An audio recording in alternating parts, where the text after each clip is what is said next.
Good morning, class. I am Ma'am Lizelle P. Gaspe, welcoming you to our online class. Our lesson for today is Introduction to Laws of Exponent for Grade 7 Mathematics. At the end of this lesson, you are expected to describe the exponent and the base in a number expressed in exponential notation. Illustrate the laws of exponents. Simplify algebraic expressions using laws of exponents. To start our lesson, let's look at number a raised to n. The smaller number in the top right corner is called the exponent. Exponent denotes how many times the base is multiplied to itself. The number on the middle is called the base. Base is the number or variable that gets multiplied when using exponents. Let's look what this means. For example, 2 raised to 3. This means that we will multiply the base, which is 2, to itself 3 times. So, 2 raised to 3 is equal to 2 times 2 times 2 is equal to 8. Another example is 3 raised to 4. This means that we will multiply the base, which is 3, to itself 4 times. So, 3 raised to 4 is equal to 3 times 3 times 3 times 3 is equal to 81. And the last example is a raised to 5. Again, this means that we will multiply the base, which is a, to itself 5 times. So, a raised to 5 is equal to a times a times a times a times a.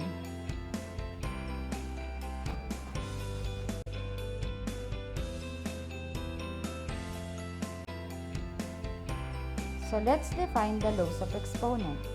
Laws of exponent are rules used in performing mathematical operation with exponents. In this lesson, we will look at 5 of these laws.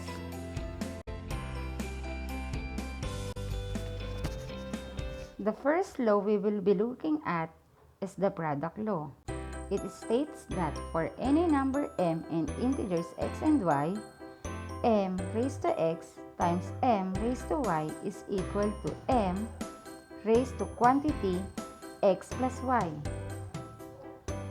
In other words, when two exponential expressions with the same base are multiplied, you add the exponent together. To illustrate the law, here are some examples. X raised to 3 times x raised to 2 is equal to x raised to the quantity 3 plus 2. Again, we just copy the common base and then add the exponent. So we have x raised to 5.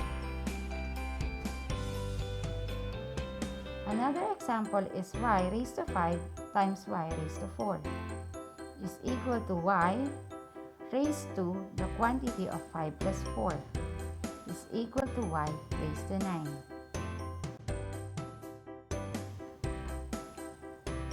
And the last example is we have 2 raised to 2 times 2 raised to 3. So we have 2 raised to the quantity 2 plus 3 is equal to 2 raised to 5. In expanded form, we have 2 times 2 times 2 times 2 times 2 is equal to 32.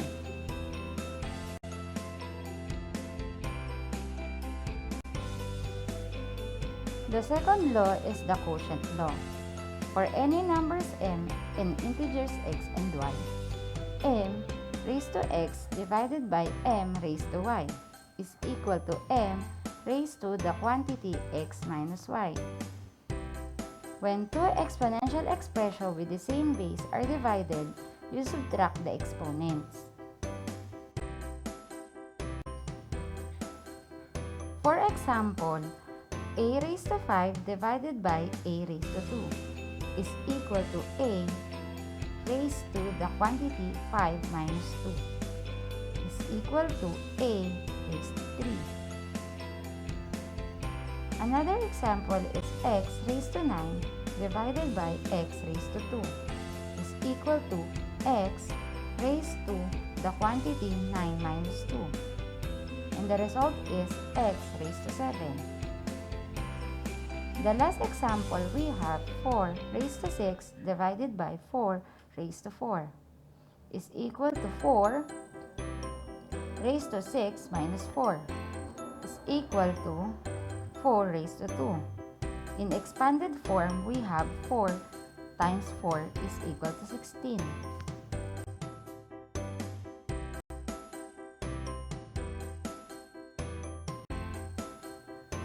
The third law is power of power law. For any numbers m and integers x and y, we have the quantity of m raised to x raised to y is equal to m raised to the quantity of x times y. When raising a power with another exponent, we multiply the exponent. For example, the quantity b raised to 5 raised to 2 is equal to b raised to the quantity 5 times 2 is equal to b raised to 10. Another example is the quantity x raised to 3 raised to 3 is equal to x raised to the quantity 3 times 3 is equal to x raised to 9. And for the last example, we have the quantity 2 raised to 2 raised to 3 is equal to 2 raised to 2 times 3. So we have 2 raised to 6. In expanded form, 2 raised to 6 is equal to 2 times 2 times 2 times 2 times 2 times 2 is equal to 64.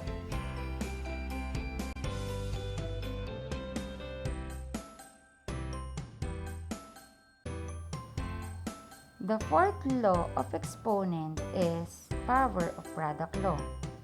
For any numbers m and n and integers x, the quantity of m times n raised to x is equal to m raised to x times n raised to x. Raising a product of two numbers to a power is equal to product of each number raised to the power.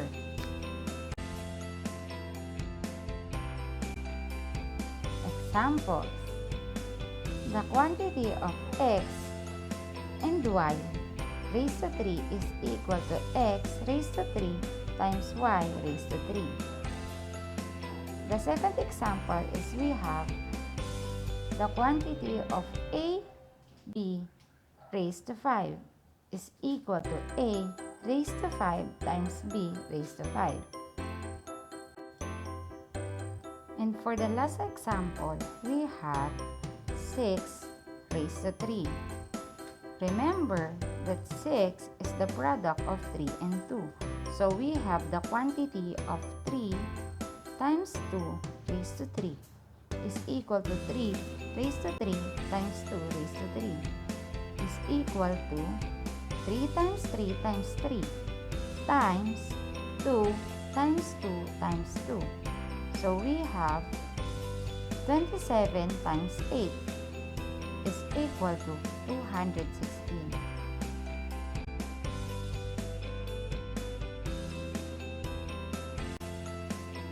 And for the last law, we have power of quotient law.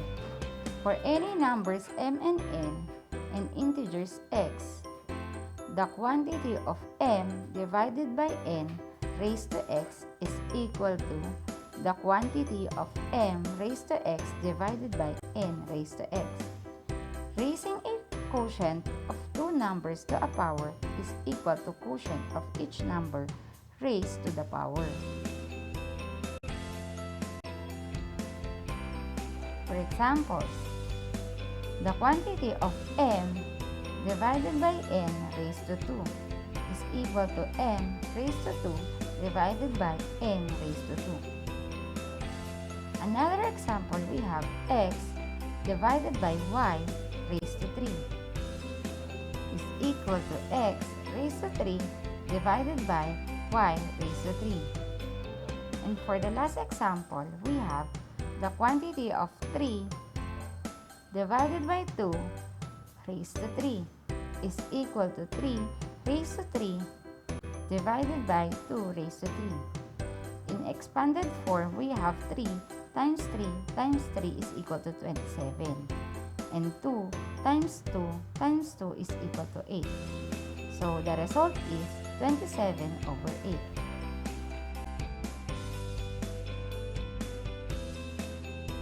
Let's work out some exercises. Identify what law is illustrated in the following algebraic expressions. I will give you 5 seconds to answer the following. Number 1. The quantity of x raised to 3 raised to 3 is equal to x raised to 9. What law of exponent is being applied?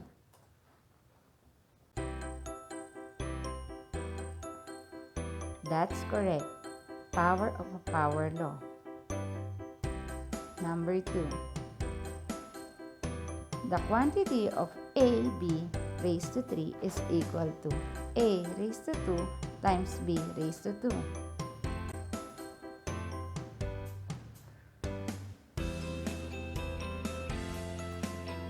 That's correct. Power of product law. Number 3. M raised to 3 times m raised to 2 is equal to m raised to 5.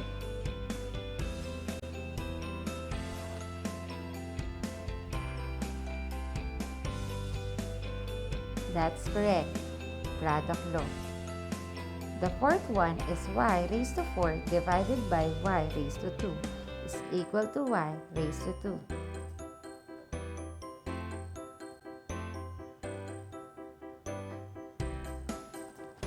Correct. Quotient law.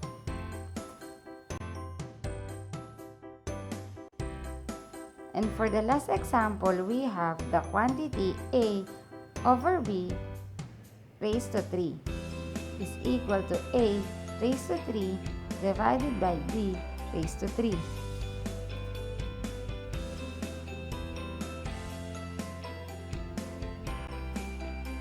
Correct.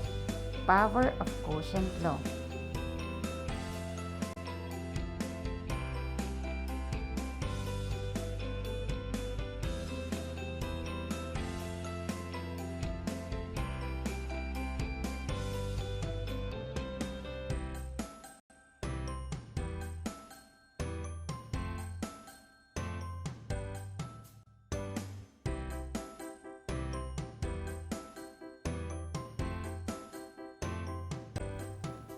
Here is another set of exercises. Simplify the following using laws of exponent. You have 10 seconds to answer each. Number 1. The quantity y raised to 3 raised to 5.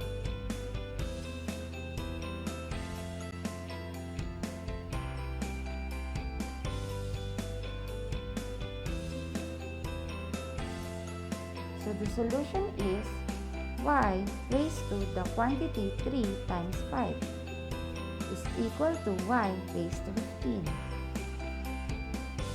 Number 2. The quantity cb raised to 3.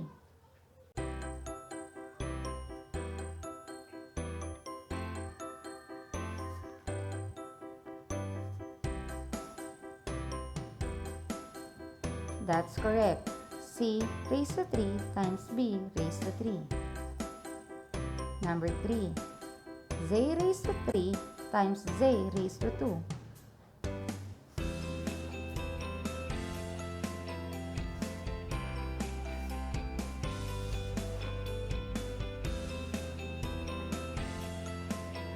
The solution is z raised to the quantity 3 plus 2 is equal to z raised to 5. And number 4, x raised to 6 divided by x raised to 2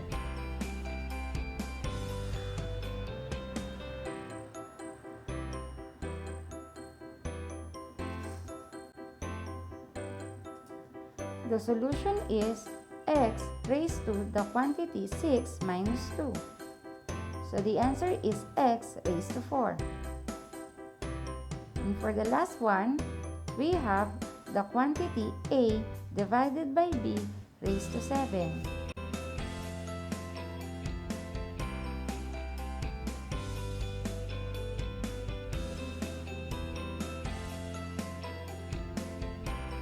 That's correct. A raised to 7 divided by b raised to 7.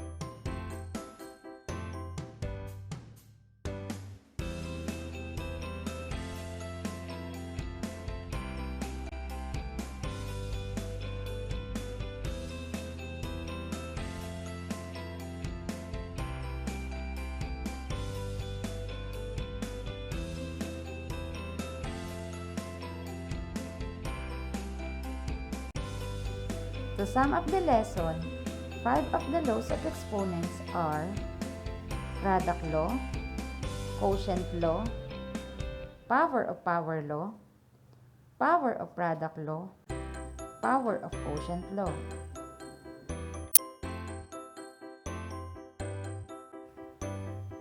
As our output for this lesson, write and solve the following in a piece of paper and submit to me today through Messenger.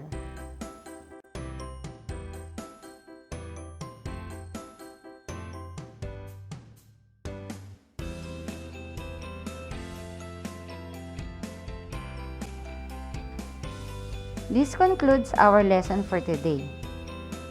Thank you for listening. This is Ma'am Lizelle Gaspe leaving you with a quote. The law applies to all, otherwise, none at all. See you next time.